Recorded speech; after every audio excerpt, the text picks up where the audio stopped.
سواح مع محمد أيمن على 887 FM راديو مصر، في كل مصر.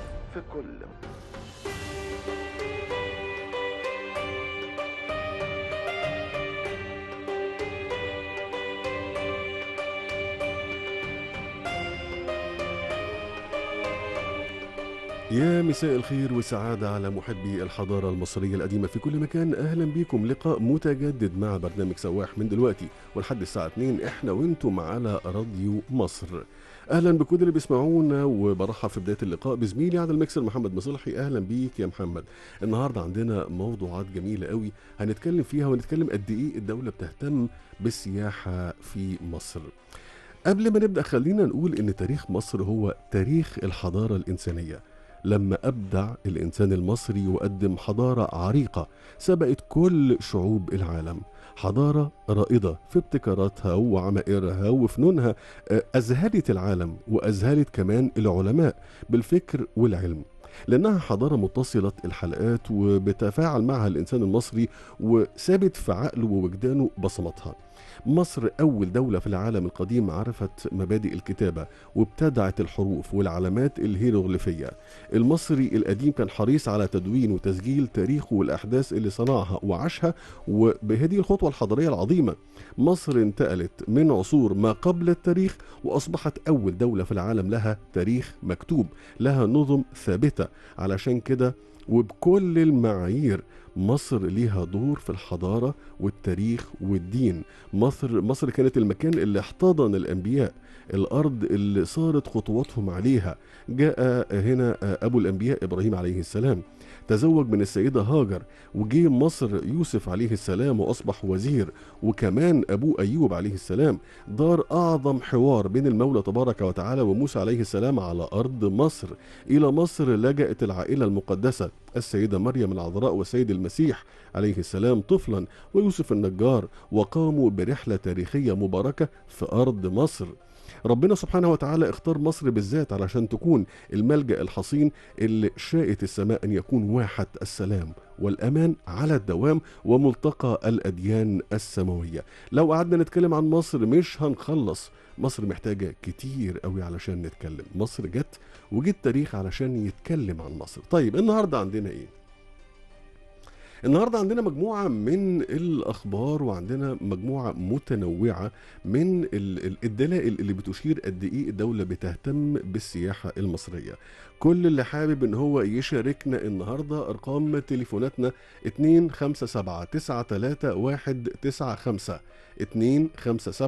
257-78-553. طيب خلوني بقى ارحب بضيفي اللي منورني واللي مشرفني، وده انا اتاخرت عليه شويه على ما قلنا الكلمتين اللي دخلنا بيهم الحلقه بتاعتنا. الاستاذ مجدي صادق، عضو غرفه شركات السياحه، عضو مجلس اداره الشعبه العامه للمستثمرين باتحاد الغرف التجاريه، منورنا ومشرفنا. اهلا بيك. ده الشرف ليا محمد بيه امين، ويعني مساء الخير على مصر كلها، اقدس ارض التي تجلى عليها الله سبحانه وتعالى دونا عن بقاع الدنيا. صحيح، فعلا المولى تبارك وتعالى لم يتجلى إلا على أرض مصر، وده كفى به شرفا. خلينا بقى نبدأ مع حضرتك. النهاردة عندنا مجموعة من الأخبار، وعايز أبدأ مع العمرة واعتماد وتوثيق عقود العمرة بين شركات السياحة المصرية والوكلاء وبوابة العمرة المصرية. حابب أن حضرتك تكلمني عن الموضوع ده. أولا احنا بدأنا بدري، ده كمان قرار جه في وقته. ايه بقى الحكاية؟ يعني مين المنوط بيه رحلات العمرة؟ مين اللي يشارك؟ انا كإنسان عادي عايز اشترك هعمل ايه؟ ايه الحدوتة؟ هي بوابة العمرة قانون تم إقراره من مجلس النواب، وهذه البوابة هي المختصة بسفر المصريين للعمرة، وبدأت من السنة اللي فاتت. وبوابة العمرة دلوقتي بتصدر لها ضوابط سنوية، واحنا نتمنى ان هي الضوابط تبقى كل 5 سنوات. وعندنا الوزير دلوقتي احمد بك عيسى رجل متفتح جدا جدا جدا، عشان كده بدأ العمرة بدري، لأن هو رجل اقتصاد، وهو عارف ان شركات السياحة دخلت 13 مليار دولار، فهي من حقها انها تشتغل عشان تقدر تصرف اكتر وتجيب سياحة اكتر طبقا لما هو مطلوب منها. ما انت عارف ان القطاع الخاص يمثل 98% من السياحة، ولكن في بعض الملحوظات صدرت على هذه الضوابط. هي هذه الملحوظات لا تعيب القرار، ولكن هي ملحوظات تساعد الدولة وتساعد اقتصاد الدولة، وتمنع أي أموال هي خارجة عن النطاق الاقتصادي المصري أو هي في الاقتصاد الموازي. فالمطلوب إن كل مصري مسافر عمرة يبقى خارج عن طريق البوابة الإلكترونية للعمرة وعن طريق شركات السياحة، لأن السعودية فتحت جميع التأشيرات، تأشيرات زيارة، تأشيرات سياحة، تأشيرات حتى مجانية للي بيوصل هناك في السعودية رايح مكان تاني يعمل عمرة.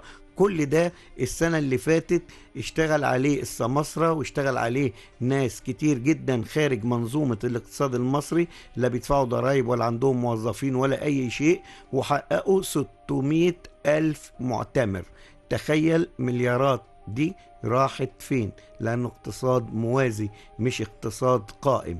فعشان كده احنا نتمنى من دولة رئيس الوزراء، كان مجتمع مع أحمد بعيسى، انه هو كل من يخرج إلى السعودية يكون عن طريق بوابة العمرة التي تم إقرار قانونها. الوحيد لا ما تعملش الوحيد الذي يستطيع أن يخرج من غير ما ياخد الباركود بتاع بوابة العمرة بتاع وزارة السياحة، اللي هو الذي يعمل في السعودية وجي مصر زيارة ودفع الضريبة بتاعة العاملين في الخارج وخد التصريح من وزارة الداخلية ومعه إقامة. ما غير ذلك لازم يبقى عن طريق بوابة العمرة، وأي فيزا تصدر جديدة وتندرج جديدة لازم يبقى في حاجة اسمها ديناميكية البوابة، لأن البوابة يعني ده قرارات وزارية مش حاجة ثابتة. الديناميكية ديت زي ما يكون في جديد هيصدر من الدولة المضيفة المملكة العربية السعودية، يدرج هذا الجديد فورا، ولا نترك شيء للسوق الموازي أو للسماسرة أو جنيه لا تعلم الدولة عنه شيء ويكون دخل في جيب حد. تمام. وعشان كده تم فتح باب اعتماد وتوثيق عقود العمرة بين الشركات وبين الوكلاء، ومن هنا بقى عندي البوابة المصرية اللي من خلالها بقى عارف كل واحد طلع مع مين وطلع ازاي، صح؟ ده بما يخص شركات السياحة والاعتماد والتوثيق دوت، عشان تبقى حضرتك فاهمه أو الناس كلها تبقى فاهماه. دلوقتي مفروض كل شركة سياحة في مصر لم يصدر ضدها أي مخالفة، ولم تأذي أي حج أو معتمر، ولم يقدم فيها شكوى، هي من حقها إن هي تبقى ترفع على بوابة العمرة، وهي لا ترفع على بوابة العمرة القانونية الإلكترونية إلا لو كان عندها وكيل سعودي. الوكيل السعودي له 7 مصريين وكلاء هنا في مصر، 7 شركات. هذه الشركات توثق العقود في السفارة وفي الغرفة التجارية وتقدمها لوزارة السياحة على أساس إن هي تبتدي العمرة الشركة. طيب. عشان كده في ناس كتير طلعت عمرة دلوقتي والشركات لسه ما ابتدتش. طيب خليني بقى أكلمك بلسان المواطن العادي. طيب أنا بقى هستفيد إيه من اللي بيحصل من القصة دي كلها، من البوابة ومن التوثيق ومن الاعتماد؟ أنا ده هيرجع لي أنا في إيه؟ أولا هتستفيد إنك أنت لو أنت طبعا طبقا حتى لقرار أحمد بعيسى يجب توقيع عقد ما بينك كمعتمر وما بيني أنا أو أي شركة مفروض إن هذا العقد يحترم. لو أنت نزلت جدة ما لقيتش الاتوبيس بتاعك او ما لقيتش الفندق بتاعك او ما لقيتش اللي مكتوب لك في البروجرام، من حقك توقف هذه الشركة ومن حقك تلغي ترخيصها او تسترد كامل فلوسك.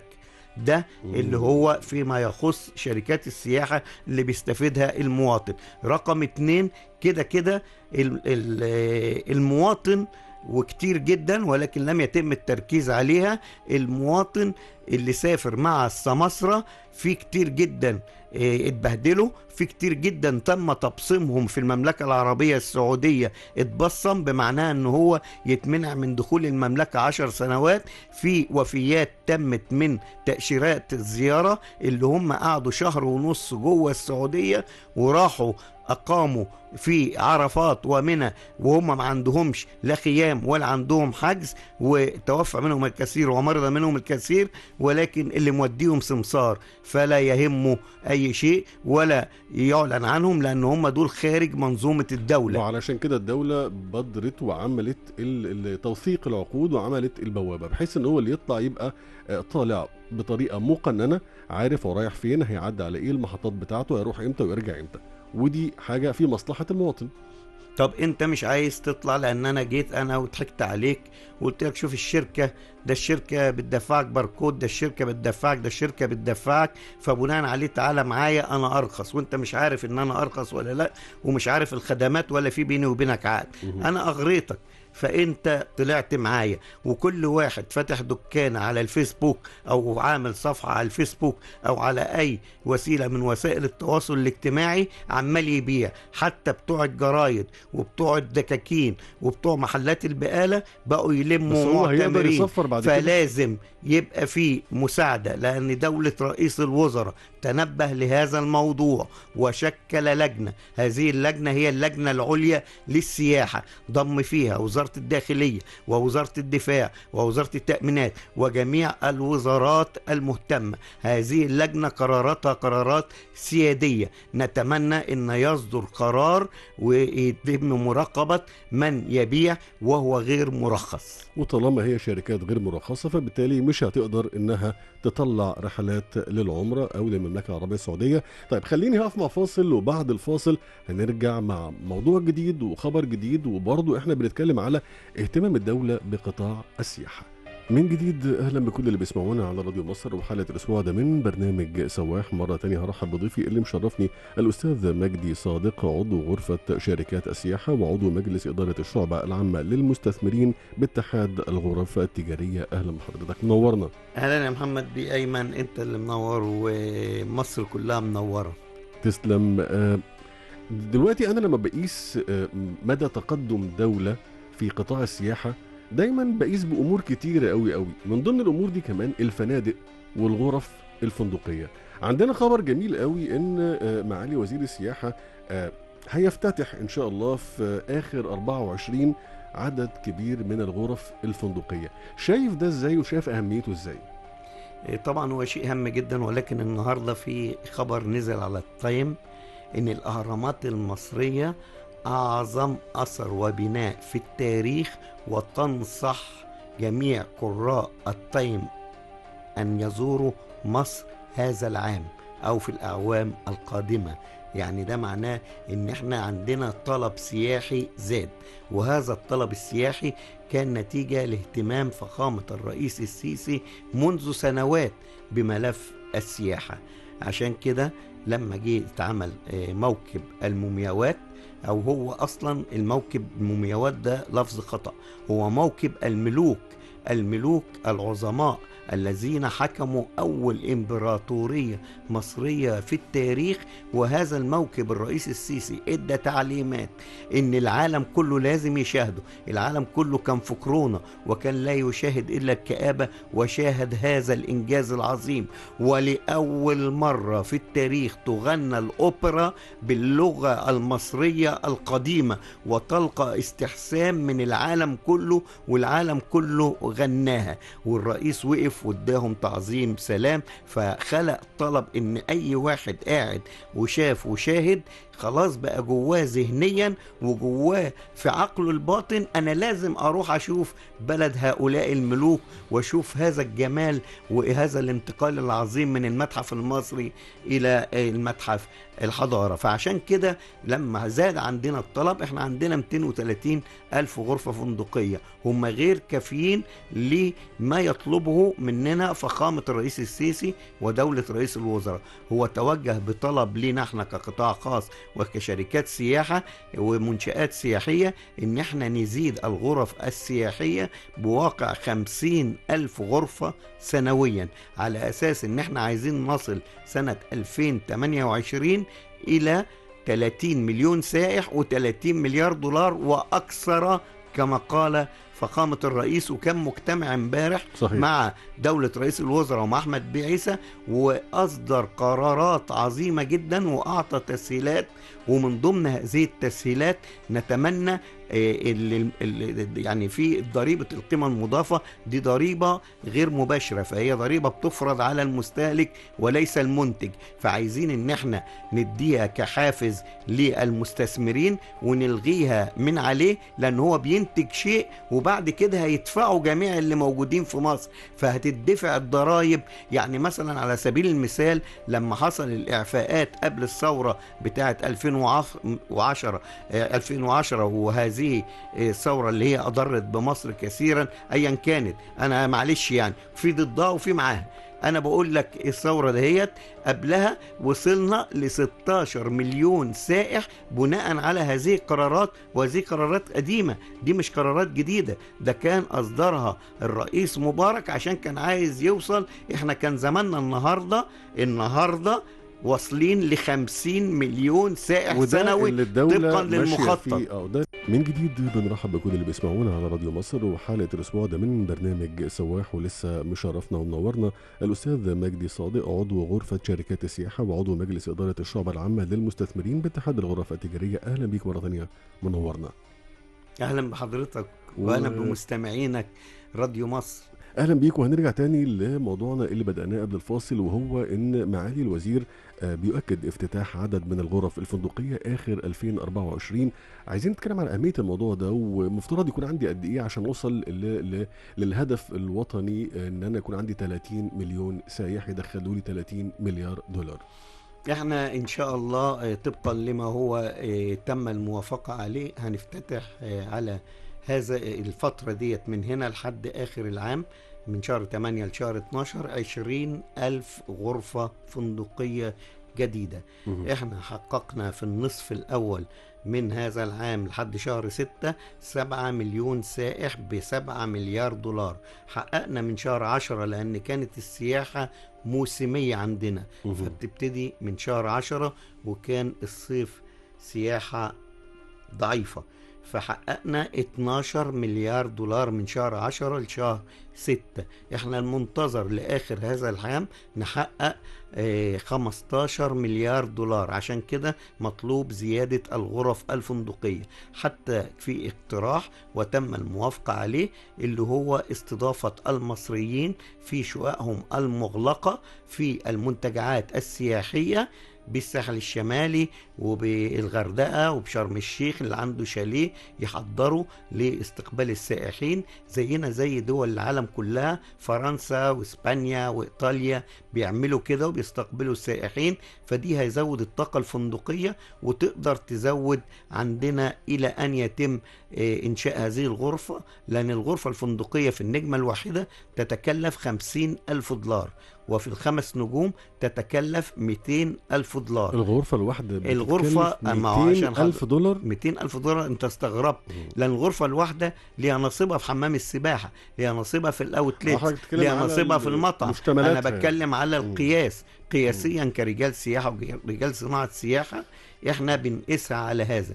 عملت 100,000 غرفة فندقية، 100 غرفة فندقية في فندق 5 نجوم، يبقى لازم ابقى عارف ان استثماراتهم 200,000 دولار للغرفة في 100 غرفة، يبقى الرقم اللي مطلوب مني قبل ما ابتدي هذا استثماري هو ده اللي موجود. فعشان كده دي استثمارات قوية جدا، وعشان كده دولة رئيس الوزراء وفخامة الرئيس اجتمعوا بالأمس مع أحمد بيه عيسى، لأن الموضوع قوي جدا وهي بتحوز، ونشكر فخامة الرئيس إنها تحوز اهتمامه، لأن الفلوس اللي بتيجي من السياحة كل مواطن في مصر بيستفيد فيها، وهي فلوس سريعة.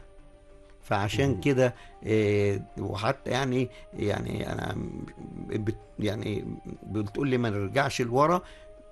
فخامة الرئيس لما حصل إن هو عايز يزود نشاط السياحة، دعا البابا فرانسيس بابا الفاتيكان وعمل له قداس هنا في استاد الدفاع الجوي، والعالم كله شاهد هذا القداس. صحيح. لما جه صحيح. عايز يعزم أنجيلا ميركل اللي هي كانت المستشارة الألمانية على العشاء، ما عزمهاش في القصر الجمهوري، راح عزمها تحت سفح الأهرامات. الأهرامات اللي هي أعظم بناء في التاريخ، رمز مصر، اللي العالم كله لما تقول له أنا مصري في أي حتة يقول لك بيراميدز هوا. خليني اطلع معاك كده بره الحته ديت، بما ان انت يعني شغال في السياحه وفي الارشاد السياحي. لو سالتك انت على المستوى الشخصي المكان اللي انت بتحبه وبتحب تروح له في مصر، بتحب تروح فين؟ أنا اشتغلت إرشاد سياحي من سنة 82 لحد سنة 90، وبعد كده اشتغلت أوبريشن، وبعد كده اشتغلت في أجزاء تانية كتيرة، وخدت وظائف وتعينت فيها وعملت مشروعات. فعشان كده شغل الإرشاد كان من 82 لحد 90. أنا أكتر مكان بحبه، ولا تتخيل إن ده أكتر مكان بحبه في مصر، سانت كاترين عند شجرة العليقة. وكنت كل مرة عايز اخد حتة من الشجرة احتفظ بيها في هذه الشجرة المباركة، في المكان اللي فيه روحانيات عظيمة ورهيبة. وده مشروع الرئيس هو من اطلق كلمة التجلي الاعظم عليه، والذي يقيمه الان تحت اشرافه المباشر. ده اكتر مكان بحبه. طبعا انا اعشق الاقصر، أول عاصمة، الأول إمبراطورية في التاريخ. نحن من علمنا العالم معنى كلمة دولة، وإحنا كان العالم كله بيحكم من الأقصر، والأقصر كان اسمها وسط، أو بيتقال عليها له شترو. الوسط اللي هو صولجان الحكم، كان الحكم بتاع الأرض كلها يحكم من هنا. عشان كده نزل القرآن إن حكم الأرض من مصر، ونزل في القرآن الكريم أن مصر هي كنوز الأرض ولا زالت وستظل كنوز الأرض. صحيح، يعني أحسنت وبشكرك على الكلمة دي كمان. خلينا نقف مفاصل، بعد الفاصل هنرجع تاني ونروح لموضوع كمان جديد ونتكلم فيه، وكل مواضيعنا بتبين قد إيه الدولة بتهتم بقطاع السياحة. أهلا بكم من جديد، لسه إحنا وإنتم على راديو مصر، حالة الأسبوع ده من برنامج سواح. خلوني أرحب مرة تانية بضيفي اللي مشرفني ومنورني جوه الاستوديو، الأستاذ مجدي صادق، عضو غرفة شركات السياحة وعضو مجلس إدارة الشعبة العامة للمستثمرين باتحاد الغرف التجارية. أهلا بيك، منورنا ومشرفنا. ده الشرف ليا، والسلام عليكم وعلى جميع المصريين. أهلا بيك. ومن شوية لما سألتك المكان اللي أنت بتحب تروحه، فأنت قلت لي سانت كاترين والشجرة المباركة، وده خليني أسألك على مسار العائلة المقدسة. الدولة فيه اهتمام كبير جدا جدا بالسياحة الدينية، ومن ضمنها مسار العائلة المقدسة، وإحنا بنستهدف عدد كبير قوي من الحجاج. شايف اللي بنعمله دلوقتي ده، شايفه ازاي؟ حاجة عظيمة جدا. احنا بنستهدف الموجود مفروض الكاثوليك مثلا، يعني لأن مسار العائلة المقدسة لجميع الطوائف، كاثوليك، بروتستانت، ملكانيين، كل اللي انت عايزه كله موجود في هذا المسار. من روعة هذا المسار أنا حصل إن تحدثت مع سكرتير تاني البابا فرانسيس، والبابا فرانسيس دعم هذا المسار لدرجة إن البابا فرانسيس لما جه مصر قال أنا جاي حاج. صحيح، جاي للدولة التي آمنت وأعطت الأمان للسيد المسيح.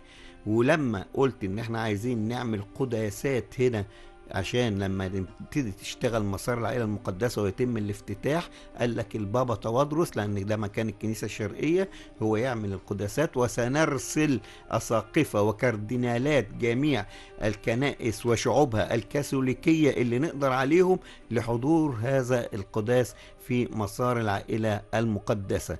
ومسار العائلة المقدسة لك أن تتخيل أن الفاتيكان يعقد سنويا في روما مؤتمر عالمي في شهر فبراير يلم فيه جميع المهتمين بان هم يجوا مصر ويعملوا مسار العائلة المقدسة هنا. حتى هو الإنبا يؤنس لحظي قال لي يا مجدي يعني الإنجيل ما فيهوش كتير عن حياة المسيح طفلا، فدي حاجات عظيمة جدا، فرجعنا نقرأ فيها تاني ورجعوا يهتموا بيها تاني. وعندك هنا معجزات رهيبة للسيد المسيح. عندك هذه المعجزات ان هي ممكن تبقى المياه التي انبعها مياه مقدسة. عندك حاجات عظيمة جدا، عندك اثر رجله موجود في كفر الشيخ لحد النهاردة، اثار اقدام السيد المسيح. عندك العيد بتاع ستنا مريم اللي كان موجود في اسيوط من يومين. حاجات انت ممكن تدخل منها سنويا بس حجاج، تدخل حجاج مسيحيين 20 مليار دولار سنويا من هذا المسار. فالدولة مهتمة جدا جدا جدا به، والدولة أقامت مشاريع عظيمة جدا جدا، وافتتحت تماما لحد دلوقتي 8 مناطق إلى مسار العائلة المقدسة، وهم مفروض 26 نقطة وستفتح تباعا، لأن ده من السياحة الدينية المستجلبة، من السياحات الهامة. ليس مسار العائلة المقدسة ولكن التجلي الأعظم قبل كل شيء مسار العائلة المقدسة. فقامة الرئيس السيسي بافتتاح مساجد آل البيت، لأن برضو زيارة مساجد آل البيت دي زيارة هامة جدا لجميع مسلمي العالم. عندك التجلي الأعظم يهودي مسيحي مسلم، دول يجوا كلهم يزوروا مكان تجلي الله سبحانه وتعالى، وليست أماكن سياحة، هي أماكن إقامة شعائر دينية فيها ويستجاب الدعاء، أدعوني أستجب لكم في أي مكان، ولكن في روحانيته وفي قربها في الدعاء والاستجابة. يعني لك أن تتخيل. صحيح. أنا على المستوى الشخصي دعيت والحمد لله ربنا حقق لي، ومن ضمن اللي حققه لي ربنا وجودي معاك دلوقتي. يا رب يخليك، ده انت مشرفنا ومنورنا. طيب انا عايز اروح بقى، بما ان السياحه الدينيه هي نوع من انواع السياحه، وعندنا انواع كتير قوي قوي في السياحه، من ضمن انواع السياحه سياحه اليخوت. سياحة اليخوت عايزك تعرفها للمستمع، يعني ايه سياحة اليخوت؟ الدولة بتهتم بيها، بتهتم ليه؟ ايه العائد اللي ممكن يخش لي انا من سياحة اليخوت؟ ايه التسهيلات اللي قدمتها الدولة علشان تنمي سياحة اليخوت؟ انا هبتدي من اخر سؤالك. التسهيلات اللي قدمتها الدولة لتنمية سياحة اليخوت: رقم 1 طلبت عمل مارينا لليخوت في كل مكان. دلوقتي في العالمين في أكبر مارينا في البحر الأبيض المتوسط بتتعمل. انت عندك 30,000 يخت يدوروا في البحر الأبيض المتوسط. اليخت يومي يصرف ما بين 10,000 يورو و50,000 يورو اليخت يومي، لأن ده يخت مليارديرات وهم بيجوا ومعاهم حتى اللي موجودين معاهم إذا كان أصدقائهم ولا أقربائهم ولا ايا كان. دي رقم 1. رقم 2 كامل بيه الوزيري اصدر تعليمات ان هو يخش على البوابة المصرية، عمل اللي هي بوابة موحدة اسمها mts.gov.eg، ياخد التأشيرة وياخد التراخيص وياخد كل حاجة في خلال صحيح. 30 دقيقة يخلص كل إجراءاته وينزل. في قرار بمدينة مرسى علم انها تتحول لأكبر مارينا في البحر المتوسط. يعني واحد زي رونالدو كريستيانو رونالدو عنده يخت ثمنه 200 مليون دولار بيلف بيه، يجي يقعد في مرسى علم في المدينة ذات نفسها، المدينة ذات نفسها تخدمه، غير انه هو هيجي هيشوف اجمل كائنات بحرية في الدوم في الكون كله في السنوركلينج والدايفنج. هياخد العربية ساعتين بس هيوصل يزور الأقصر، أعظم وأول عاصمة الإمبراطورية في التاريخ. هيزور بعد كده ممكن يوم تاني يزور أسوان، ويوم تالت يزور أبو سمبل، لأن احنا عايزين إن اللي يجي مصر يطول في زيارته، وفي نفس الوقت لما يجي يقعد مثلا على سبيل المثال في كل محافظة ويزورها. ده انت كل محافظة فيها عندك إبداعات. يعني ممكن مثلا واحد يجي بس محافظة البحر الأحمر مرة عشان يعمل الواتش بيرد، مرة تانية يعمل سنوركلينج، مرة تالتة عشان يقدر ان هو يزور الاقصر واسوان، واحنا عايزين متكرري الزيارة. عشان كده مدينة مرسى علم المدينة ذاتها، احنا مش عايزين اي حاجة خاصة بقطاعات خاصة، احنا دائما ننادي بجهود الدولة وعايزين الايرادات كلها للدولة. فهذا ما وصل الى علمي ان محافظ البحر الاحمر وفي تواصل مع الدولة لعمل مارينا للحكومة في مدينة مرسى علم ذات نفسها. نوع مهم من السياحه سياحه اليخوت، نوع مهم، وزي ما حضرتك بتتكلم ان هو ممكن يدخل لي دخل كمان كبير جدا جدا، وهيسهل موضوع السياحه لمشاهير العالم ان هم يقدروا ينزلوا مصر بمنتهى السهوله بالبوابه اللي اتعملت. من جديد اهلا بكل اللي بيسمعونا على راديو مصر. وصلنا بقى للجزء الاخير من حلقه سواح الاسبوع ده. لسه مشرفنا ومنورنا الاستاذ مجدي صادق، عضو غرفه شركات السياحه وعضو مجلس اداره الشعبه العامه للمستثمرين باتحاد الغرف التجاريه. اهلا بيك، منورنا وبنستفيد بوجودك كتير. ده شرف ليا. اهلا بحضرتك. وزي ما قلنا احنا عندنا انواع كتير قوي من السياحه، ومصر من ضمن المميزات اللي فيها ان هي طوال السنه فيها كل انواع السياحه ممكن تكون موجوده. احنا مقبلين على السياحه الشتويه او على موسم الشتاء تحديدا، وهيبقى في حمله ترويجيه كبيره قوي هتقوم بيها الهيئه وطبعا الوزاره تحديدا يعني لتنشيط السياحه الشتويه في مصر. لو حابب تكلمنا عن الجزئيه ديت، وحابب انت شايف كراجل شغال وخبير في مجال السياحه ازاي اقدر انشط السياحه الشتويه بره مصر عشان الناس تيجي لي مصر. بص حضرتك، انا عايز اتكلم في نقطة هامة جدا يا محمد بيه. يلا. انت طرحتها. مصر كانت سياحة شتوية، اتحصل دلوقتي بقت سياحة طوال العام بمشروع العالمين ومهرجان العالمين. بقت مصر سياحة طوال العام. فعشان كده ما تم من مهرجانات خلى مصر ملء السمع والبصر في العالم كله، بجانب ان هيئة تنشيط السياحة ورئيس هيئة تنشيط السياحة رجل محترم جدا جدا جدا، ويبذل مجهودات كثيرة ويقوم بحملات، مش بس مجرد ان احنا بنحضر مؤتمرات عالمية معاه او ان احنا بنعمل افلام دعائية، ده بيتلمس أحدث الأساليب في الدنيا اللي هي تخلي السياحة في مصر ملء السمع والبصر في العالم. لدرجة ان كل شوية عندك، طبعا انت عارف ان في حكاية البلوجرز واليوتيوبرز والتيك توكر والكلام ده، كلهم بيجيبهم مصر، وكلهم اللي عنده 20 مليون متابع واللي عنده 30 مليون متابع. عشان كده مصر أصبحت في طلب سياحي رهيب نتيجة لمجهودات هذا الرجل المحترم رئيس هيئة تنشيط السياحة، طبعا بناء على توجيهات أحمد بيه عيسى رئيس الوزراء، وعشان اللجنة اللي شكلت اللي هي لجنة رئيس الوزراء، اللجنة العليا للسياحة، واهتمام الرئيس وعمل مجلس أعلى للسياحة. مباشرة رئيس هذا المجلس هو فخامة رئيس السيسي رئيس مصر المحبوب. طيب واحنا بنتكلم على حملات للترويج للسياحة، سواء بقى كانت شتوية صيفية أي نوع من أنواع السياحة، انت شايف ان انا اكلم اللي بره مصر اكلمه بزاي؟ يعني هل مثلا فكرة اللي هو الفيديوهات المشاهير بيجوا مصر ويصوروها، دي فكرة جميلة جدا لتنشيط السياحة، لكن انا بقى لو عايز اخاطب الناس دي في مجتمعاتها وفي بلدانها، اخاطبها ازاي؟ اروح لها ازاي؟